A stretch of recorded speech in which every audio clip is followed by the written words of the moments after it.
unmute and speak.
Hello, mic check. Can you hear me? Yes, we can. Great. Checking my internet. Nice. Thank you, everyone, for joining us. It's 1 minute to the session, but I was just using the chat to see where everyone is joining us from. And yeah, they're quite interesting responses. So the icebreaker was you can let us know where you're joining us from, but the fun fact is, or the fun part is, don't mention the country name, just mention something popular or famous about the country, and then you can guess which country it is. Yeah, so I started with mine. The countries, everyone in the country is a marathon runner. Anyone who has any guesses where that's from, where I'm from, you can unmute. Anyone? I'll pick on Brian because he's unmuted. Brian? Okay, who can go? Can put it on the chat also. Okay, I see Anson has said Kenya. Nice. Yeah, so that's the correct option. Nice. And I also see some cool guesses from Oselumese. Hope I'm pronouncing it correctly. Your country has the world's second largest film industry. That's cool. You can let us know if it's Nigeria, I'm guessing, because I watch a lot of Nigerian films. But yeah, so you can put in on the chat, and I think we'll be getting started now. So thanks everyone for joining us for this webinar. So greetings to everyone who has joined us online and those who are joining us physically from Ghana. Welcome to the Google Waxal ASR Challenge. So this is a challenge that is focused on building speech recognition for African models. So I hope you're excited. My name is Rose Delilah, and I am the community manager at Zindi, and I'll be your moderator for today's session.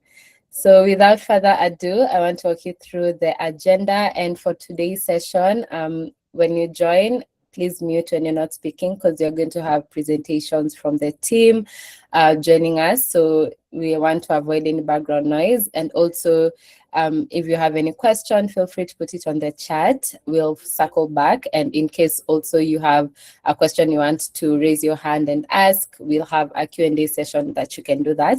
And yeah, you're going to learn a lot. So just be open to learning and collecting a lot of gems for this challenge. So I'll walk you through the agenda. So we have opening remarks, which I'm walking you through. And then we have the competition and overview and rules, which will be presented by Megan from Zindi. She'll introduce herself and give us that same fun fact. So I hope, Megan, you're ready to introduce your country and you can get to guess on the chat. So this will just be an overview of the competition that we have, any rules that we need to know about the challenge so that we are not disqualified because, yeah, it's going to be an interesting challenge and we have all had a look into it.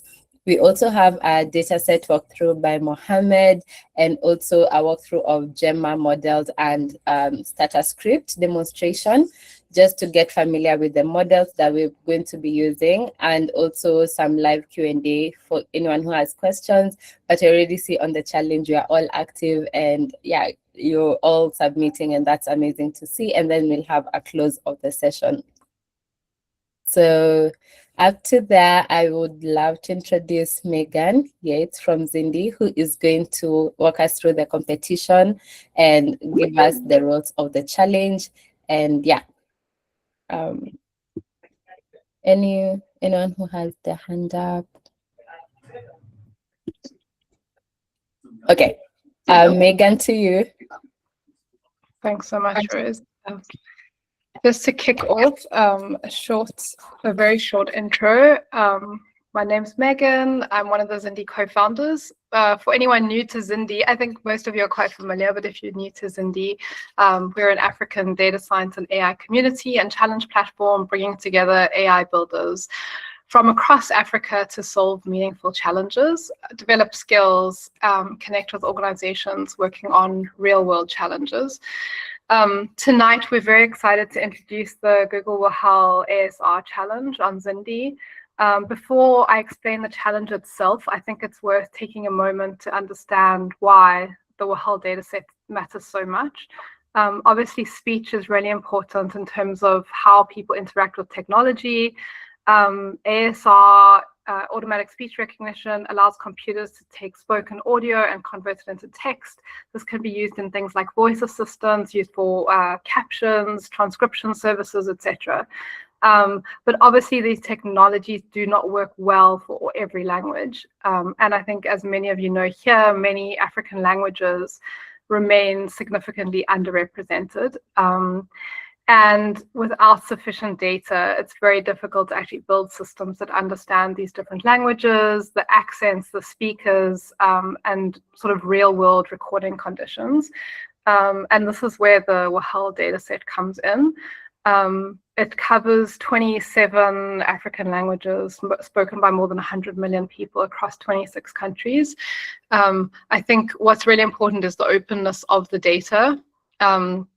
And obviously the data being open means that it can really create real impact.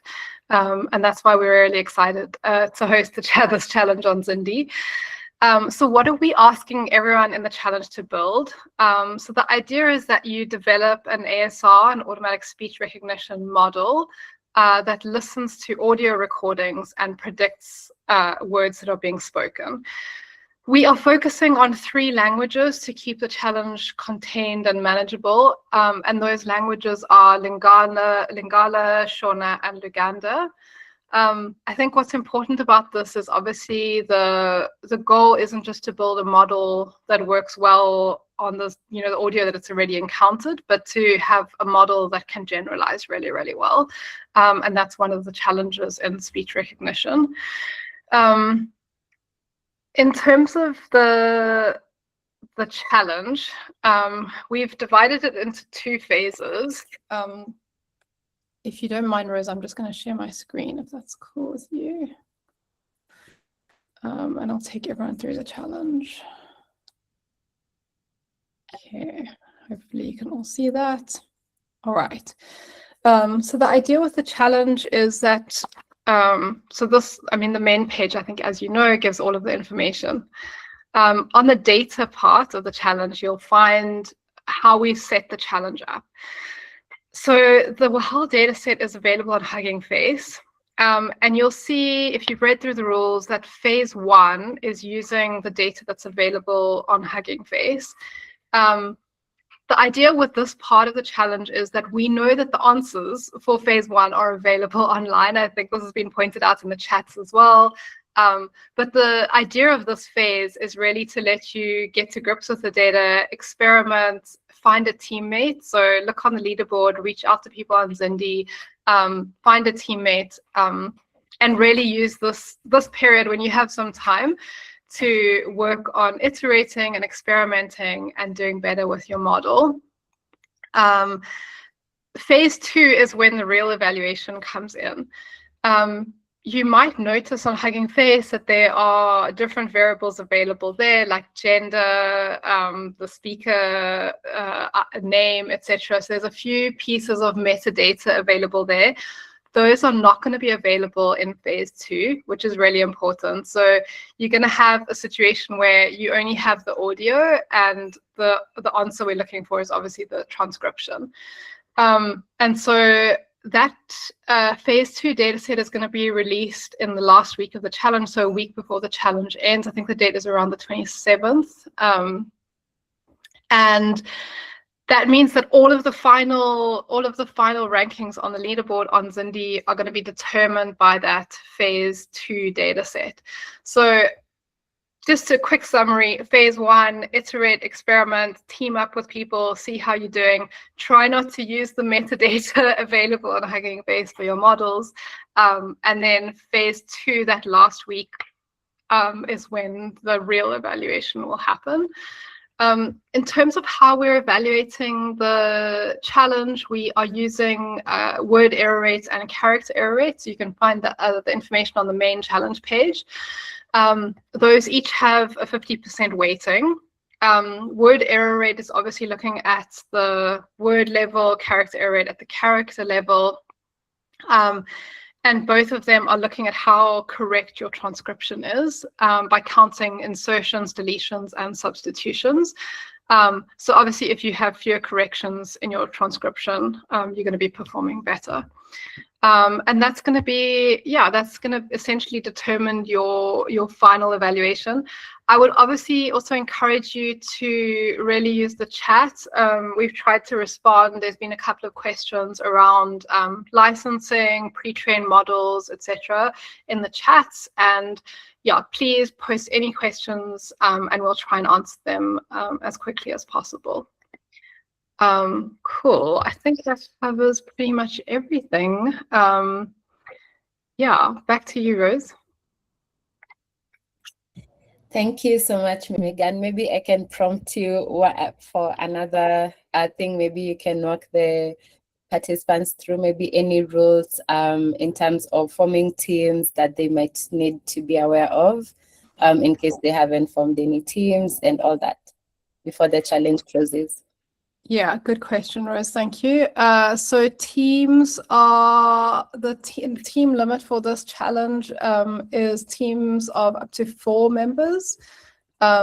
So yeah, form your teams. Also, just a reminder, if you aren't so familiar with the Zindi rules, is you need to form your team 5 days before the challenge ends. So you can't sort of like work separately and then all of a sudden, a day before decide actually you want to team up.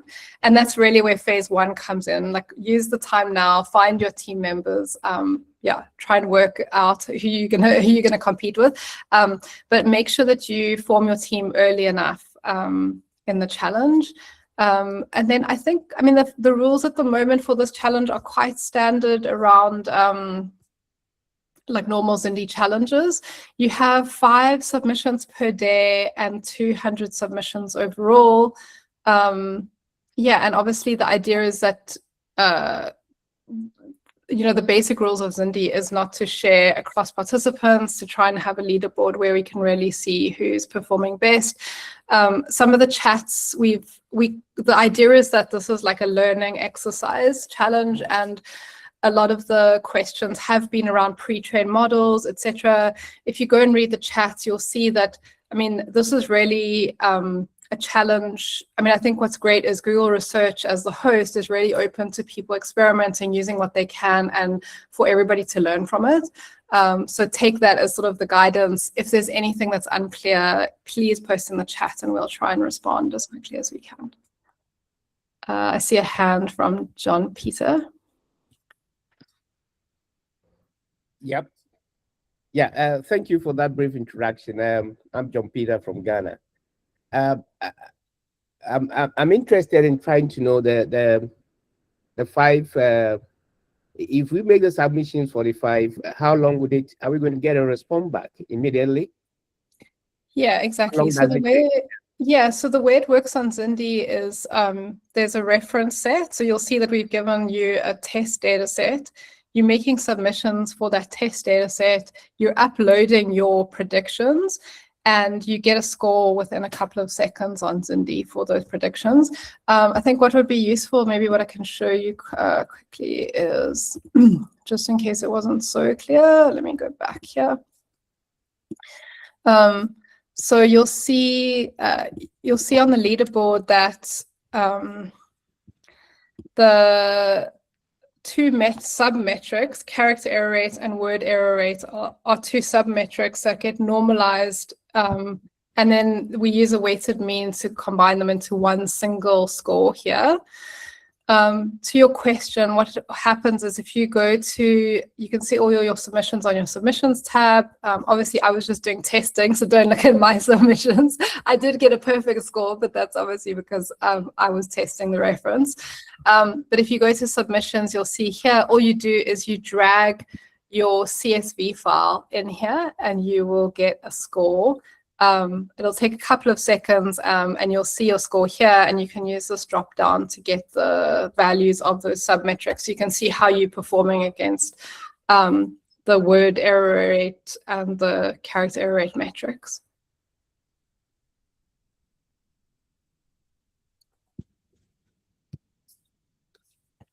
Yeah, John. okay. That's good. That's a follow-up. In terms of the data, how well are these data been, have it already been split to what says, do we have training, validation, and test set, or we only have the validation, the training and the test set? Yeah, let me share my screen again and I'll show you the data page. So everything is here. You'll actually find that if you look on Hugging Face, so you can see the files. Let me just close this tab. So you can see the files here. So we have the train set. So the training data contains all of the IDs for the audios and the targets. So this will actually contain the transcription. All of the files for this you'll find on Hugging Face. The test set is exactly like the train set, except the transcription is not here. So the transcription is not here. This is the set that you are using for evaluation. In phase 1, we are going to provide a test set for phase 2 when phase 2 starts in the last week of the challenge. But this is what you use. So you download this, you'll find that it's got all of the IDs, all of the audio files are available on Hugging Face. And then what we're asking you to do is for this test set, you are providing a transcription and we are giving you an evaluation for that. All right, thank you. Cool. Thank you so much, Megan and John, for your questions. For any other further questions, we'll tackle them during the Q&A session, but thank you so much. I see there's a question on the chat. We'll handle it as we continue. Next up, we have Mohammed from the team, the Google Research team. Maybe just to check if Mohammed is with us today. Yes, I'm here. Amazing. Yes, we can. You can see me. Yeah. But you can see me, right? Yes, we can.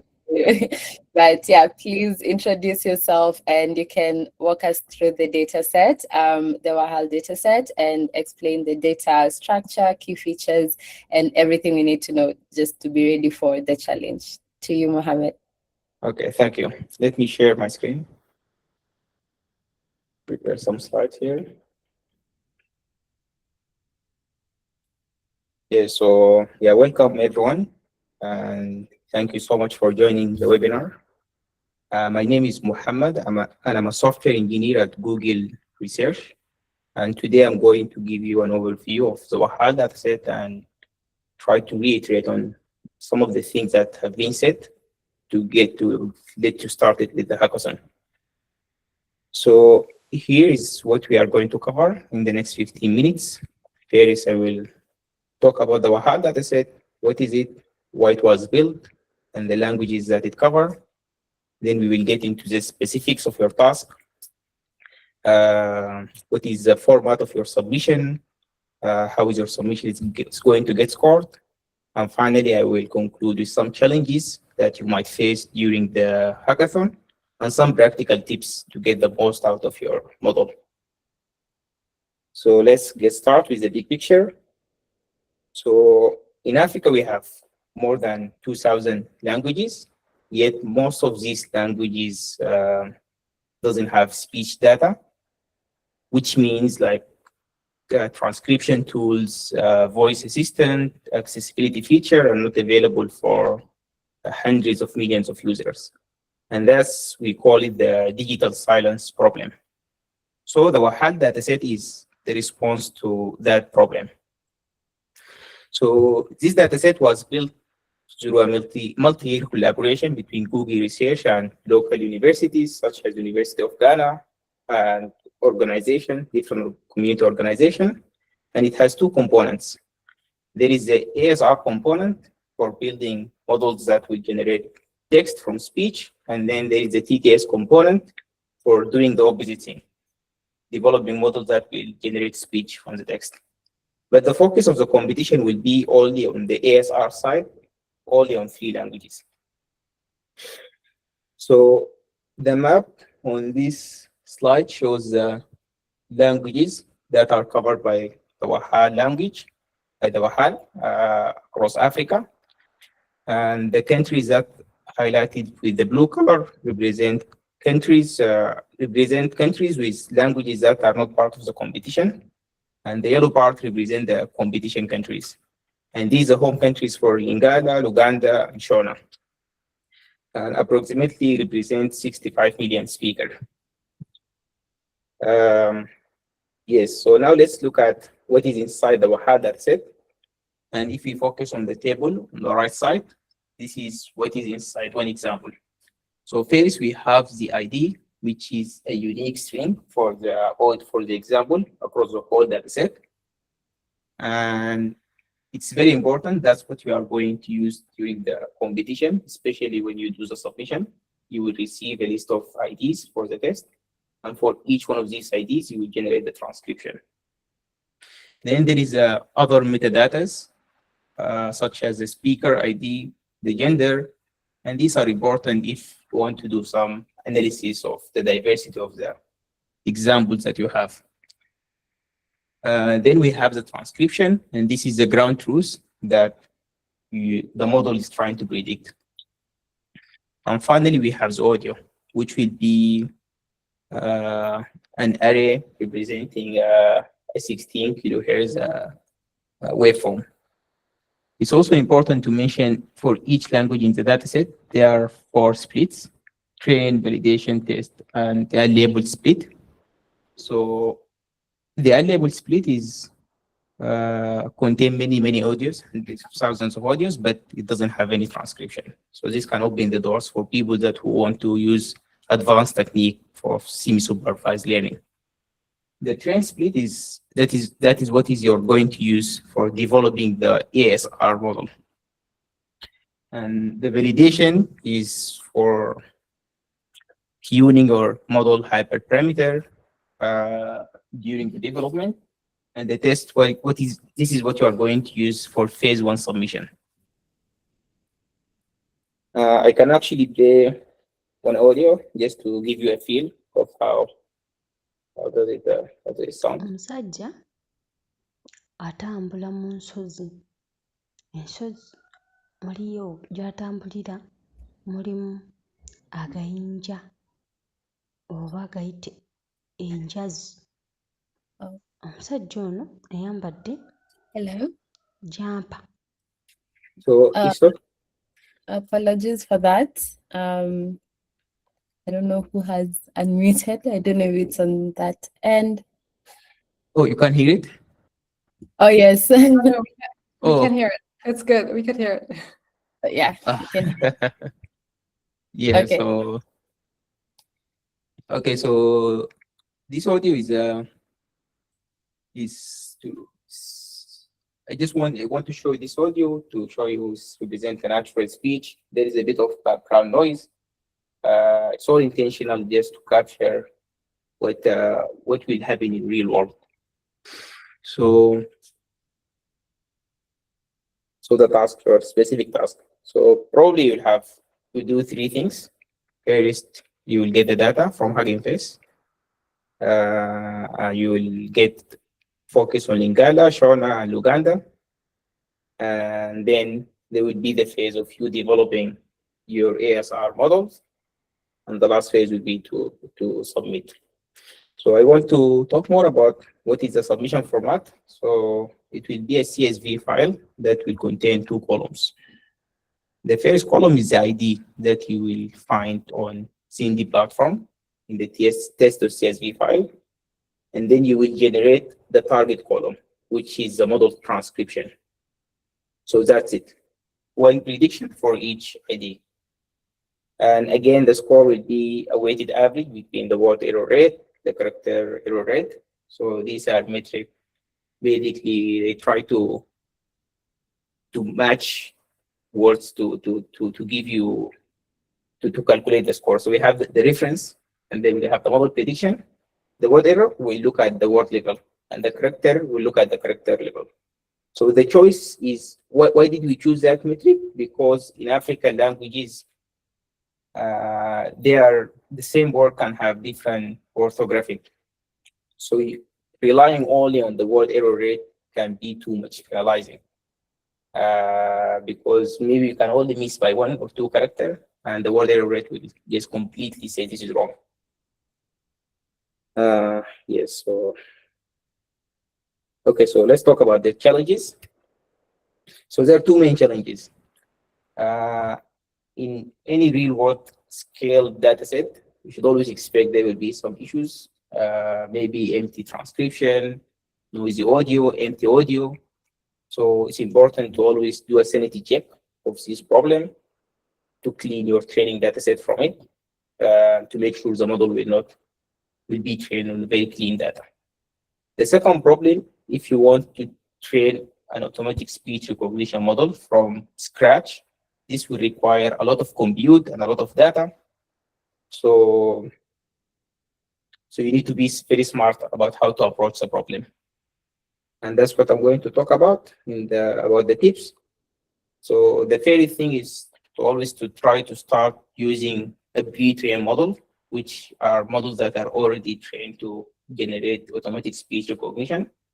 So like transcription, it doesn't have to be in the same language, but starting from this model is better than starting from a model from scratch. Another technique is called data augmentation, which is basically a way to make the training of your models more robust. For example, one of the data augmentation is trying to change the speed of the audio, try to inject intentionally some noise in the audio itself. It will increase the data that you are training on, it will make the model robust. The final thing is to do multilingual training. So instead of training a model for each language individually, it's better actually to train on everything together, because the model will benefit from the shared pattern between languages.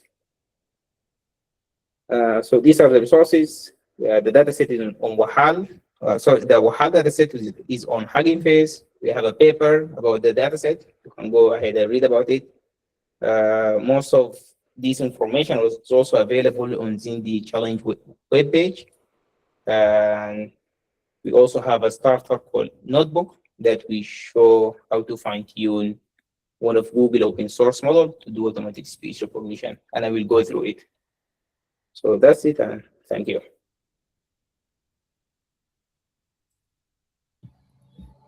Thank you so much, Mohammed. Will you be walking us through the starter notebook? Sure. Let's go there. Great. So no, okay, let's go to there. So starter notebook. Okay. So you will find this starter collab notebook on the Indie page. I actually added some illustration, so maybe I can share it later with Megan to be updated. So the goal of this collab notebook is it will load one dataset from Waxal, and it will train a model. We call it Gemma 3N. So Gemma 3N is part of a big family called the Gemma model, and these are open source models from Google. They are LLMs that can take audios, images, text as an input, and can produce text. So Gemma 3N is one of the first models that actually accept audio natively, and that's what we are going to fine-tune.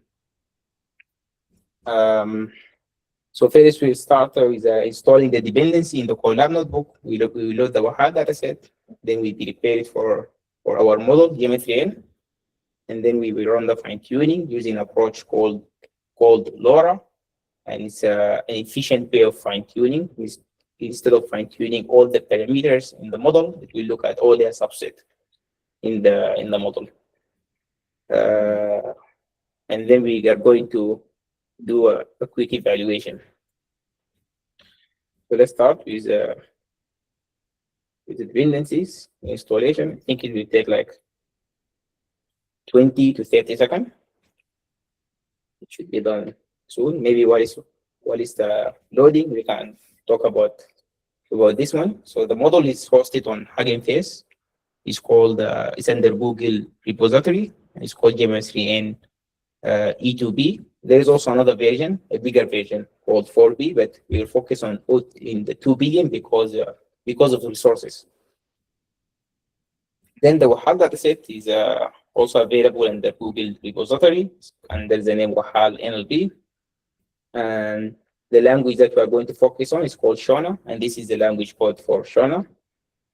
And here, these two variables, you see like your assistant that transcribes speech accurately, please transcribe this audio. So the way we deal with models such as Gemma is to try to formulate the input as a chatting. So that's how they built. And that's how we are going to prepare these audios. Voice is very small. Wait, let me try to make it a bit bigger.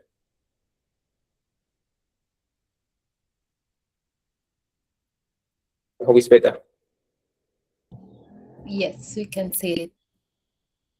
Okay.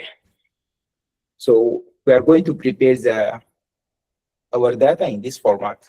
So basically, we are going to make it as in a format of messages. So as a user will say, please transcribe this audio, and I will put it also as part of the message. That's how we're going to do it.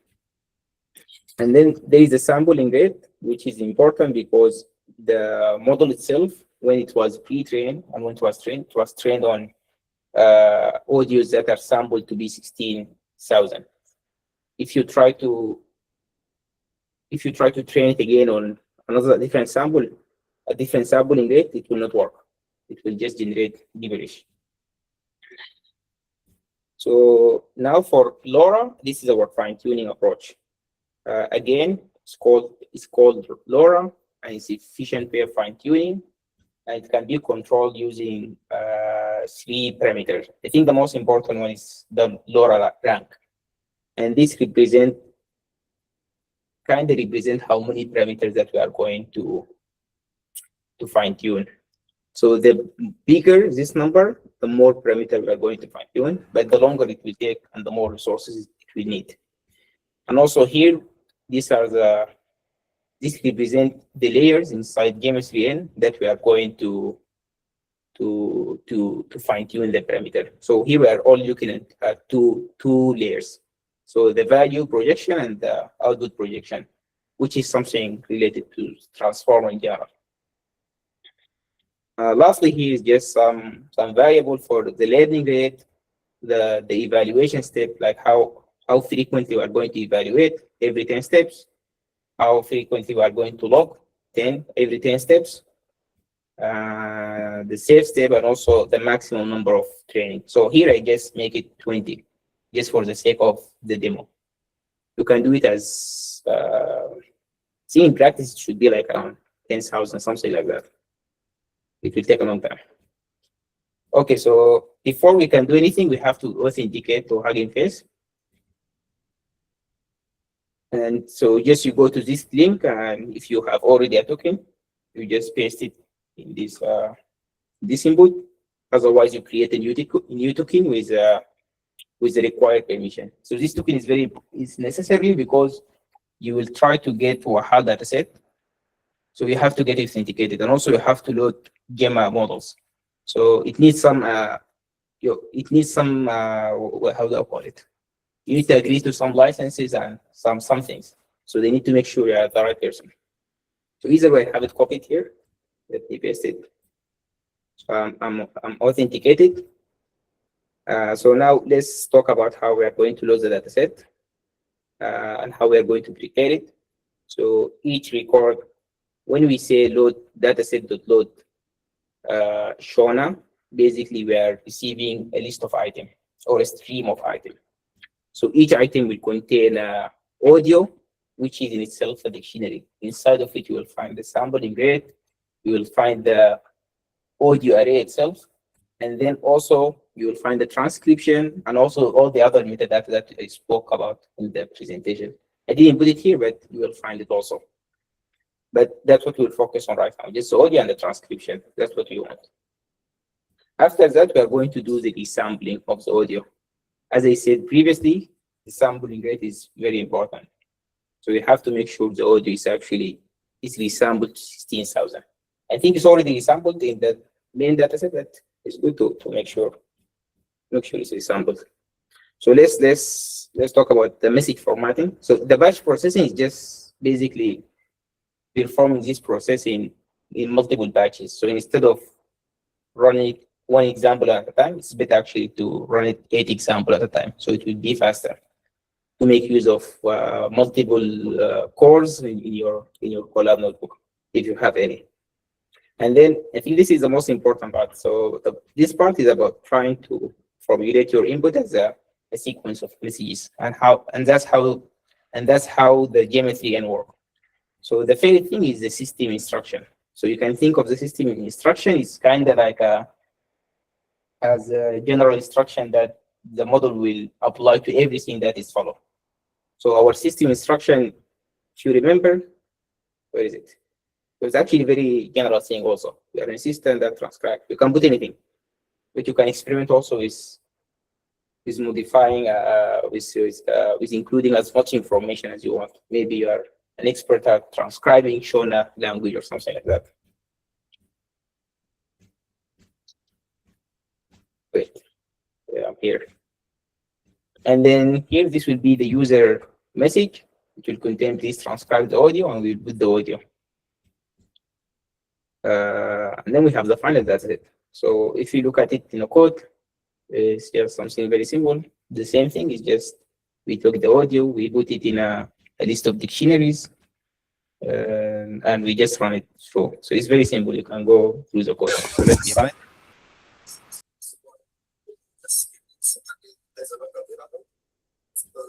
Let me run it. So what? So when I run it, here we have one transcription. I just printed one transcription.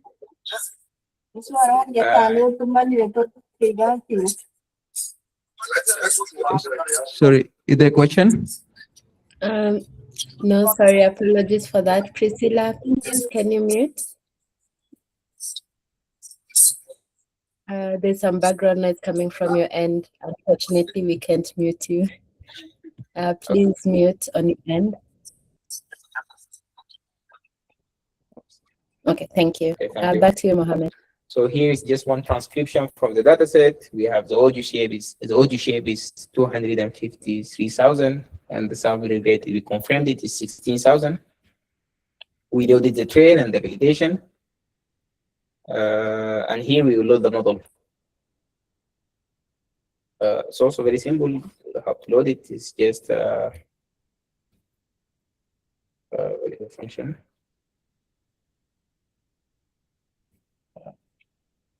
So we have geometry in the core part, and then we have the processor.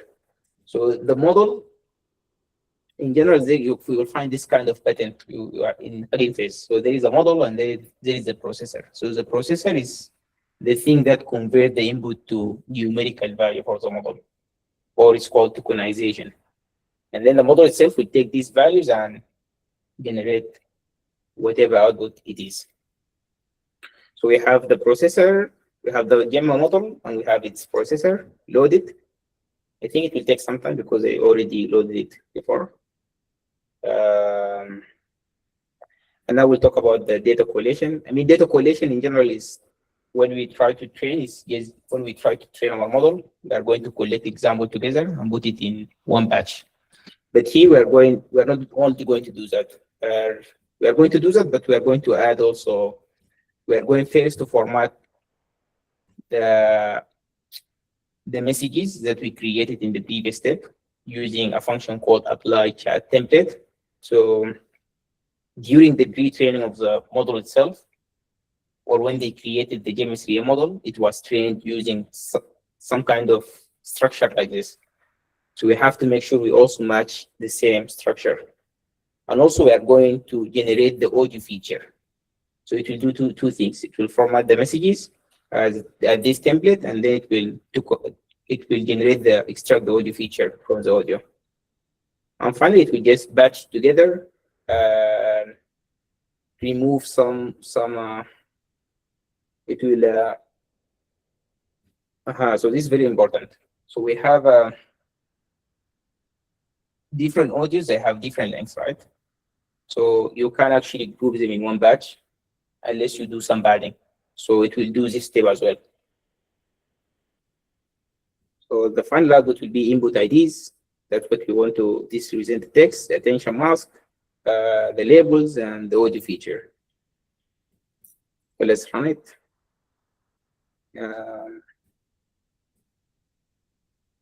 Yes, and now for the fine tuning approach, I said it is called the LoRa fine tuning. And the approach of training is called causal modeling, which is basically the way, how can I describe it? It's kind of, you are trying to predict the next token. So the input will contain, remember the message, we have the message with the audio and then the transcription. So basically you are going to try to make the model predict maybe the first token in the transcription. After it predict that, it will try to train it to put that as an input, and then will try to predict the second token in the transcription, and it will continue like that. And I think all of this can be set up using SFT configs, very high level. So we have the training. We are going also to shuffle it, make sure to repeat, so we can train as long as we can. The shuffling is important for training, and then we have the validation. We take a specific number of samples, we create the trainer, and we can just run the training. So here's it. As I said earlier, we'll only run the training for 20 steps, but you can increase as much as you want. The more you increase, the better the performance, but the longer it will take.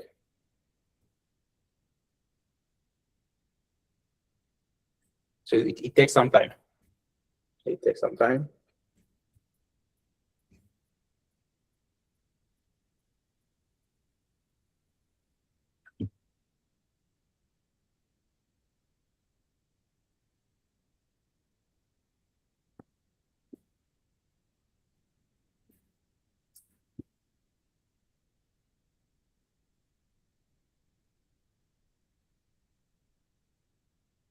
Yes, as we say, the data worker is 2, which is bigger than what we have, so it will just default to one data loader.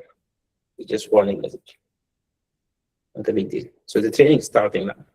You can see the progress here, like 2 steps, 3 steps. So it will arrive at the 20 step, and it will show you the training loss, the validation loss, every 10 steps. Why? Because we said we need to log it every 10 steps.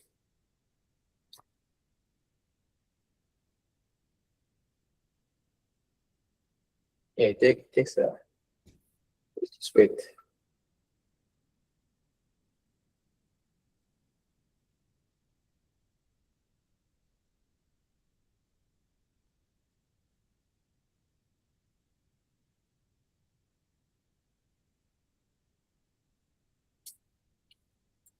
Fun fact, I was setting it for 300 for the demo. Good thing I changed it to 20.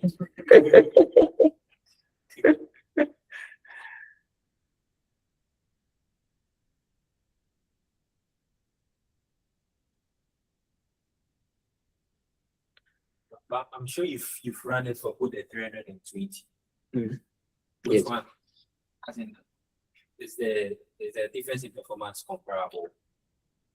It's noticeable. Yeah, you see a big difference.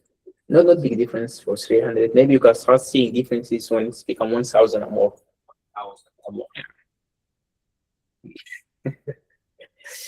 But then that's the training time. How does it scale with the number of iterations? I think that the time is actually fixed. So, I mean, like the 10 step, the longer it takes, it doesn't matter. Like the first 10 step, it takes the same amount of time as the last 10 step. So here, now we have finished the first 10 steps, and we can see the validation loss is very terrible. It's 1, should be around 0.1 or 0.2 by the end of the training. Then we have, there's some values I didn't expect to see here, to be honest. We have also the training loss. So that's what we are going to keep monitoring during the training, to make sure the training is going down, the validation also is going down. And one tip also here is, don't only focus on the training. It doesn't mean if you reach at 0 training, that's when your model is good. You also have to look at the validation, and that's what determines if we are overfitting or not overfitting. So the moment you notice your validation loss is actually starting to increase while your training loss is starting to decrease, it's just decreasing, it means that you're overfitting of the data. So you have to stop. Okay, so we finished the training, and let's try to, these cells will just show you the details of how to load the checkpoint that you trained right now. And it's also one benefit of training with LoRa. You don't need actually to load the whole model again. You actually load only something called the adapter, which all the parameters that you actually fine tune. And it's pretty quick. So it's still actually evaluating. So let's wait for it to evaluate. We can run it to see our metrics, which are the word error rate and the character error rate. So it has finished here. You see, like after 20, you see the loss has dropped, right? And it will keep dropping the more you go. So here we load the checkpoint again, and we are going to run it on the test dataset. Then calculate the word error rate and the character error rate. And there are some libraries for that already. You don't need to implement it from scratch. This library, I think, is called Viewer. That is one Viewer.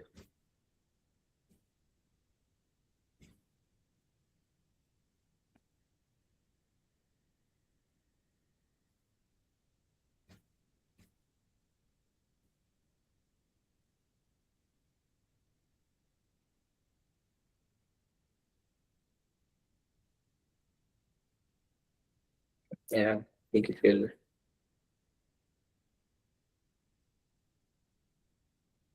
Maybe 1 minute and a half. Yeah, you should expect the bootword error rate to be very bad because we didn't train.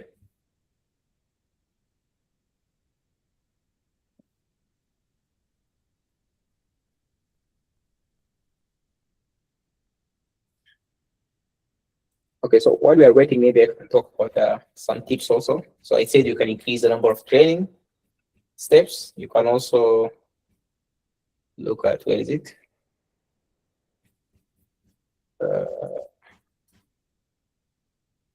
Where is the constant? Yes, up here. So this one, this represent how big the model you are fine tuning. The bigger it is, the faster it will train. Sorry, the faster the loss will drop, but the easier it is to get overfit. So you have to be very smart about how to set it. Also, there is a drawback. It kind of does the opposite thing, which is if you're overfitting, it will try to make the capacity of the model a bit lower. So, or it will make the training difficult for the model, so it doesn't overfit. So it's like two things that you need to balance. Another thing you can try also, instead of loading Shona, you can try loading all of them together and to try to train all of them together. Yes, still taking a couple of minutes.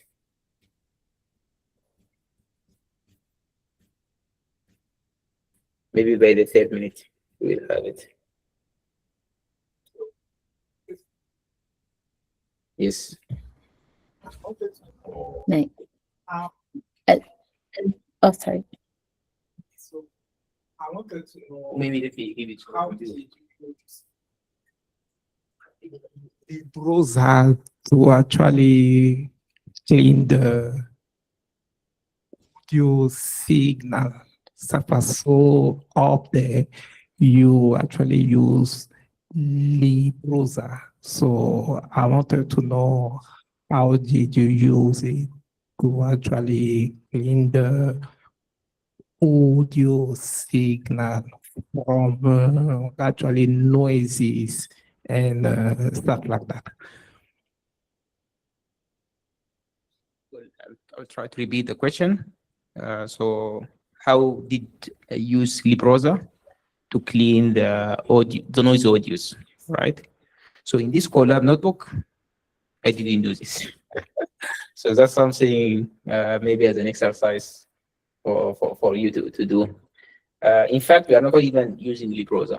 So out there, Oh, you saw it? Yeah. So Really?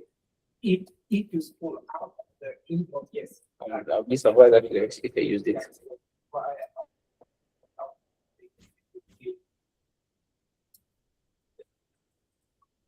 I think I was planning to use it, but I didn't use it, so it's only import. I was actually planning to use it to, so the browser is a library for processing audios. So it can do something like finding noise in the data, removing these, detecting silence, stuff like that. But it can also do the resampling.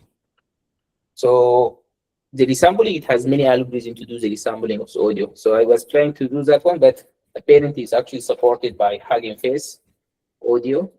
So there is a, where is it? Audio.cast. There's something cast. But instead of that, we do something called cast column. So it kind of behind the scene, it does the resampling. It's a faster. So I think it's taking longer than 5 minutes. So maybe you can stop the presentation here and maybe start the questions. I give it to you, Rose. Yes, thank you so much, Mohammed, for the walkthrough and for walking us through the starter notebook and sharing the tips. I hope you guys had the tips. I was trying to note them down just in case. But there are some questions around the GPU or the RAM that you're using for Collab. Is there a way that maybe the participants can tune it to get some more GPU to run these different models? Maybe you can share. Yes, so actually currently I'm using, let me check what I'm using. So I'm using A100 GPU. And definitely, honestly, I don't know what it's there for, but I know there is, what is the name? Maybe Mario can help. Mario, what is bigger than A100? H100, yeah. But it's not available on Colab, yeah, that's the problem. I think the fastest is probably A100. And maybe another thing that can be,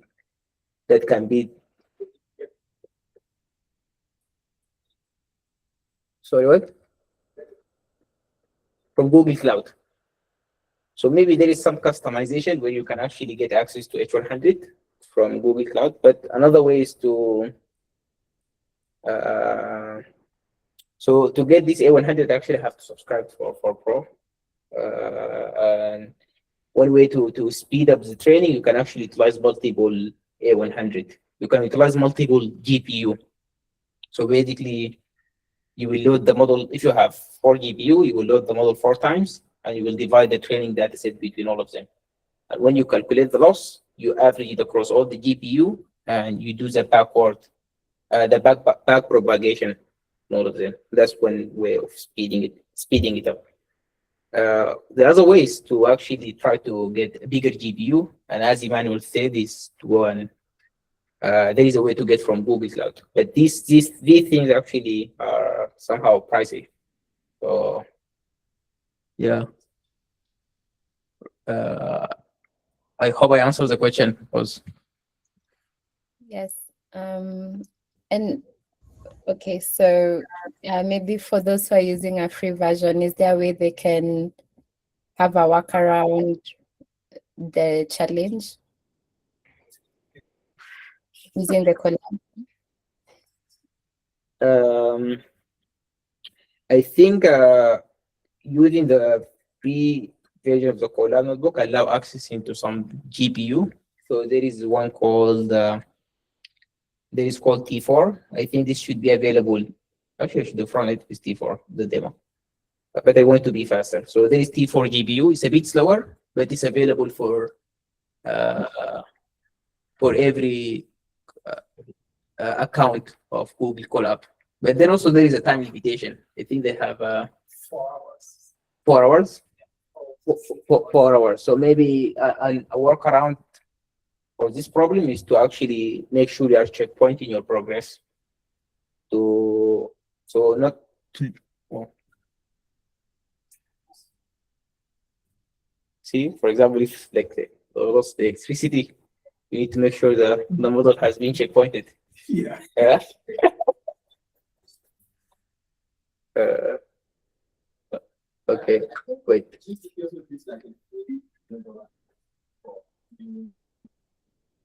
Oh, let me give you to tell them this. This is good news.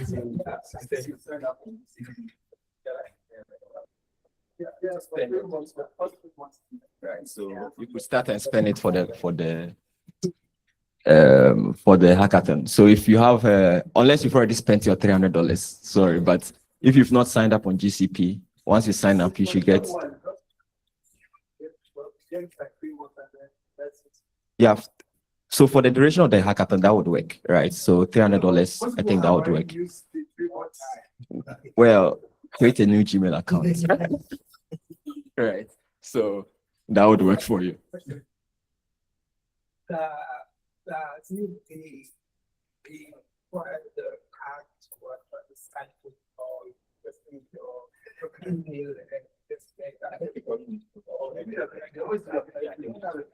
But they don't charge you. Except if you go over the limits, there's a limit of. But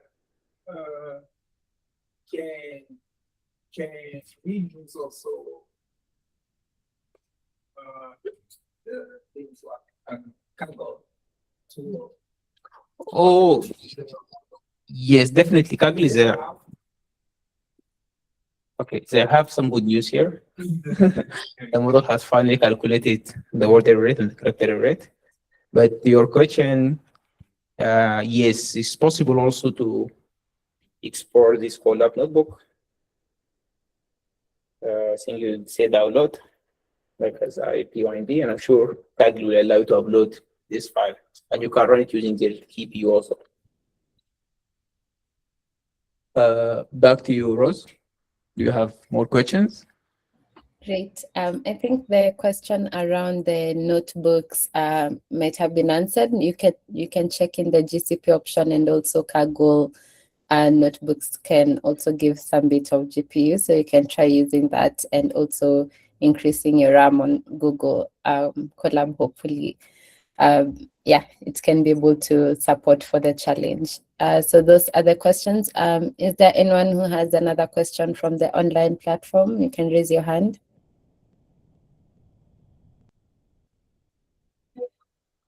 Yes, Sandile.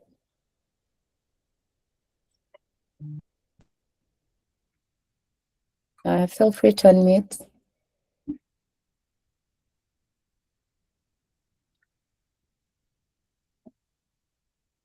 Hello. Sandile. Sorry for that. I was struggling to unmute for a moment.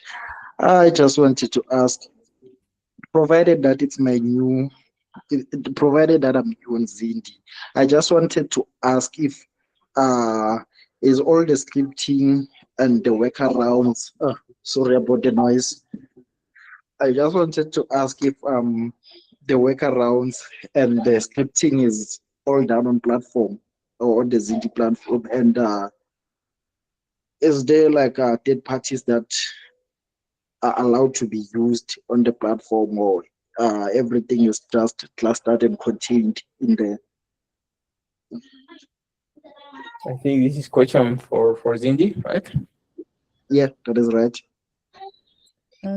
Sandile, for submitting your CSV, you'll submit it on Zindi, but Megan will also add some tutorials on how you can use the platform just to form teams, and but separately when you're training your model, you'll use like Colab notebooks or the different Kaggle notebooks, or different notebooks that you'll use to train the model or for model development. And then once you get your submission, that's what you'll be uploading on Zindi.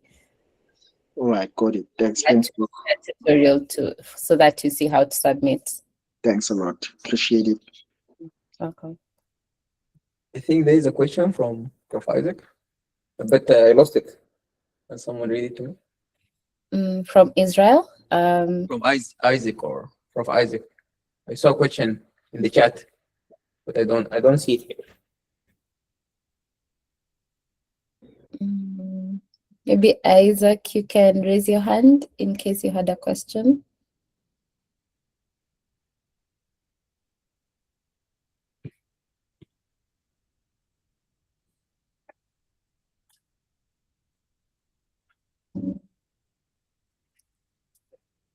Okay. I don't see Isaac. You know, Okay. Okay, so there's a question, maybe Megan, you can help me handle it. Does this notebook train for all 3 languages for the competition? oh, okay. So no, it's only trained. It's only trained for Shona. So, but you can follow the same process. So you can load all of them together, and actually I can show here. Why not?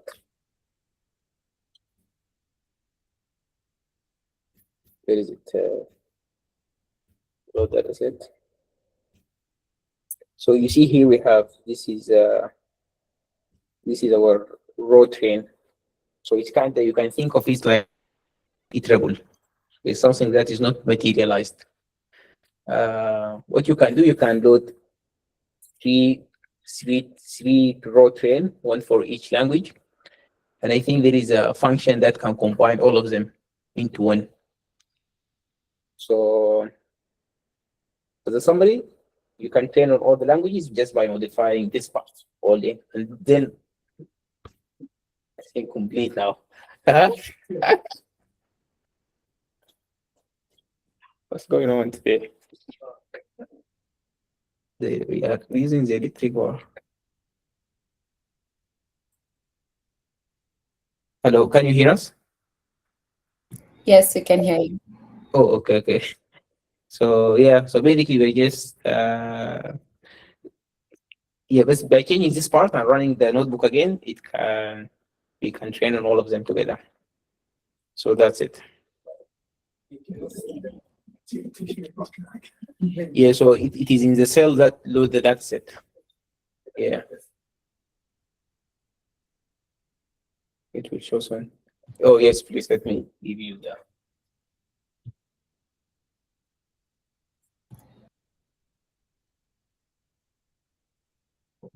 Okay, I just want a little clarification. So, are we producing one model that works well for the 3 languages? I think what's matter is the submission file that you're going to send. So, actually, that's a good question. Maybe we can ask Megan for that. The question is, are we producing 3 different models? Like, can we generate 3 different models? One for Shona, one for Uganda, and one for Lingala, and then use the 3 of them to generate the output, or it has to be only one model? Yeah, thanks, Mohammed. That's a good question. So we've had this on other challenges, and you can have 3 models or you can have 1 model. We've had other competitions where some sort of sub areas of the challenge group together, and then people will use a model like for one subgroup and another model for the other subgroup of metrics that they're optimizing for. So yeah, 3 models or 1 model or 10 models. Hopefully not 10. Don't make it too big. But yeah. So that's good news. But yeah, I think it's better if you do 1 model, if you can share the training between all of them.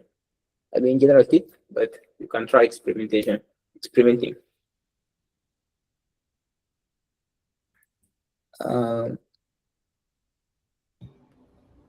Okay, I guess that's all the questions. So Yes. back to you, Rose. Yes, thank you so much, Mohammed, for the walkthrough, and everyone for listening, and also for the physical team who's physically in Ghana. Thank you so much for the questions, and also, you have also been engaging, and we really love to see it from your end, and everyone for joining us online. So yeah, that's it for our walkthrough of the challenge, the starter notebook, and thank you again for the questions. For now, I just want to highlight some 2 key things that you'll need to take out of this session. As we have walked through them, let me just give those 2 recaps that we might, you can have a check-in. Just one moment before I introduce Emmanuel to give us the closing remarks. So These are the most important things that we need highlighted for the final evaluation phase. The final test data set, phase 2, will be released on the 27th of July. So providing a 1-week evaluation period before the 3rd August submission deadline. So the phase 2 final test set will be released on the 27th of July, and by 3rd August is when we'll have the submission deadline. And the winner's announcement will be done in DLI, that's Deep Learning in Daba in Lagos, Nigeria. So those are the most important things I wanted to also share. And I hope you also took a lot of tips from Mohammed about how to approach the challenge. So without further ado, I'd love to invite Emmanuel from the Google Research team to give his closing remarks from the team, and then we can wrap up. So Emmanuel. Yeah, thank you. So I think we are very excited as a team for this hackathon, and it's nice to see the community also excited about it, and seeing the people on the call and the people in person here. So yeah, we would love to see what you build, and for me, beyond just competing and hoping to win, I think we should also want to learn. I think myself and Mohammed and the rest of the team, we would be interested in seeing innovative ideas that people would come up with, not necessarily the one that wins, but then the ones that sort of gives us pause to think. Really, why did someone do this? Why did the person try this approach? Or we didn't actually think about this, right? So I think those are some angles that we should be exploring. Yeah, so I think we should sort of be thinking along those tangents. I think we should.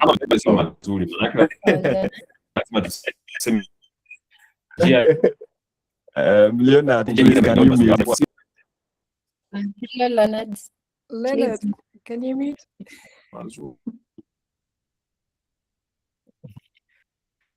Okay. Yeah, so I think we should be thinking along those dimensions and sort of trying to come up with new innovative solutions of building ASR models for African languages. And thank you to Zindi too for hosting this for us and being wonderful partners. Thank you. And build great things. Bye. Amazing. Thank you so much, Emmanuel, and for the Google Research team for partnering with us at Zindi. We are very excited. And as you always say at Zindi, you always come out with something. You either win or you learn. And again, learning is like a build-up of wealth. So as you do this challenge, please have fun, learn. It's going to, again, contribute towards languages here in Africa. So please do it with the utmost at heart. And thank you so much for joining us for this webinar. It was amazing to host you, and for the amazing questions and the bright minds we have here. We are looking forward to seeing the amazing solutions you produce. So all the best, and hope to see you at DLI, and the winners, all the best. Also, everyone is a winner. So let's have a good time with this challenge. And bye, everyone. Bye, everyone. Good luck. Good luck.